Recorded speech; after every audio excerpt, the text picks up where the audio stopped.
you, Sophie. Our eighth story is The Art of Job Security by Sallie Anderson. Sallie is a Cheltenham-based writer and bookseller, and this is her first time with us. Her stories are in several print publications, including a Retreat West anthology. Sallie worked in galleries and museums for many years, happily and with great enthusiasm, despite what you may think when you listen to her story. So please welcome Sallie Anderson to read The Art of Job Security.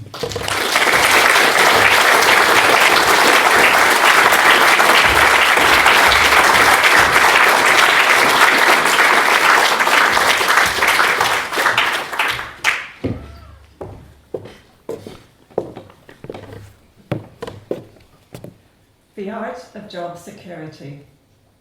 Old Phil wasn't invited to the staff meeting with the new director. He was just the security guard. He didn't have a desk in the office or a staff email address. And really, what could an old man like him contribute to the new director's vision for the small regional art gallery? Nothing. The vision involved synergy. The vision involved cross-silo working. The vision involved embracing the future. Old Phil was the past. The vision also involved streamlining. The art gallery would undergo a streamlining process.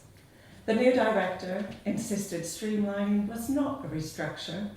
They are not the same, and anyone with a degree in business management like himself would understand the subtle differences. After the meeting, the new director asked old Phil into his office. He congratulated him on his loyalty, his dedication, and then suggested that it was now time for him to enjoy retirement. Go on a cruise, tend to the garden, enjoy life without the restraint of a job. Old Phil was being streamlined. Old Phil was told that the art gallery did not need a security guard, but a trained security provider.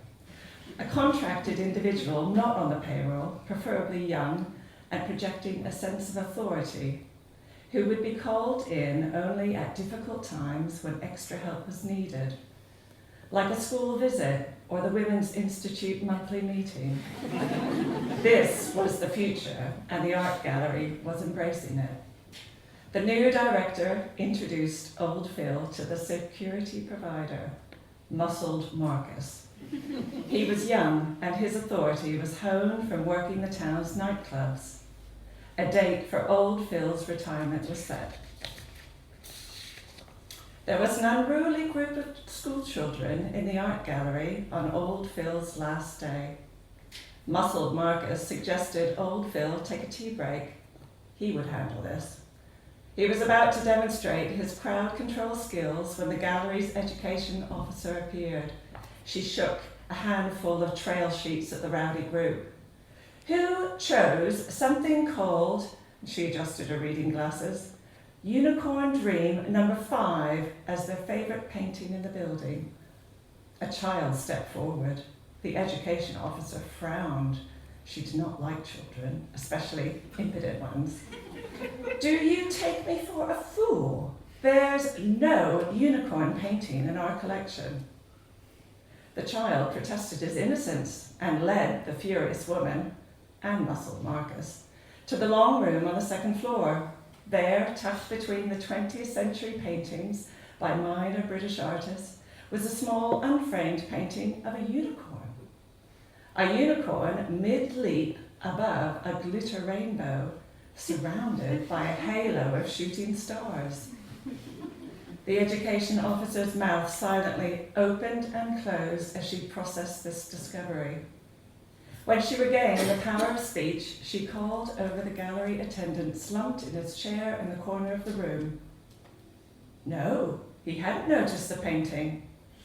He rubbed his chin and examined the new arrival. He was an art student and so knew a thing or two about it all, and was eager to give his opinion. The painting reminded him of something from his course. He rubbed his chin harder. It looks a little bit like a Jasper Johns, don't you think? If Jasper Johns did unicorns. The curator was summoned on the security radio. A theft in the gallery? No, quite the opposite. An appearance. Come look. She pushed through the crowd, which had begun to gather around Unicorn Dream number 5, and gasped. How extraordinary! She stood back and assessed the painting with one eye closed. She'd learned this technique from a curator at the Guggenheim. That's right, New York. The painting was good, very good. There was no frame, but many artists find that frames are too restricting of their vision, binding the very essence of their work. A label written in marker pen was pinned to the wall. The curator clapped her hands. Yes, it must be a guerrilla artwork placed in the gallery by an anonymous artist. A gallery Banksy, if you will. Guard it with your life, the curator shouted to Muscled Marcus as she ran out of the room to inform the new director. Muscled Marcus placed himself in front of the glittery painting and crossed his bulging arms. Within a week, Unicorn Dream number 5 was famous. Word spread via social media, tickets were sold, selfies were snapped in front of the sparkling masterpiece. #Unicorn Dream trended. And the gift shop sold out of unicorn fridge magnets. Roped barriers were put in place to corral the busloads of admirers. Other art galleries searched their dusty storage depots, hoping to find Unicorn Dream numbers 1 through 4. The National Gallery suggested a unicorn-themed exhibition, and a lucrative loan was arranged. The curator decided that it would only be a matter of time before she received a call from the Guggenheim. That's right, New York. Muscled Marcus and Old Phil were put on unicorn painting protection duty. Everyone in the building had a role to play in embracing the future in all its unicorn glory. The vision of a streamlined art gallery was forgotten. Old Phil's retirement was cancelled. What was that thing about synergy? No one could remember. Early one morning, as they set up the barriers in front of Unicorn Dream number 5, Muscled Marcus asked Old Phil, "Why is there so much fuss over this painting?" "Don't ask me." Old Phil checked his watch. It was almost time to unlock the front doors and welcome the excited, unicorn-obsessed visitors queuing up outside. He jangled the ring of worn building keys in his hand. No keys had been made for Muscled Marcus in a flurry of unicorn activity. Old Phil held the master set. He used the tip of a key to clean under his fingernails. Tiny flakes of excavated red and blue glitter paint fell onto the floor. Old Phil shrugged. "What do I know? I'm just the security guard."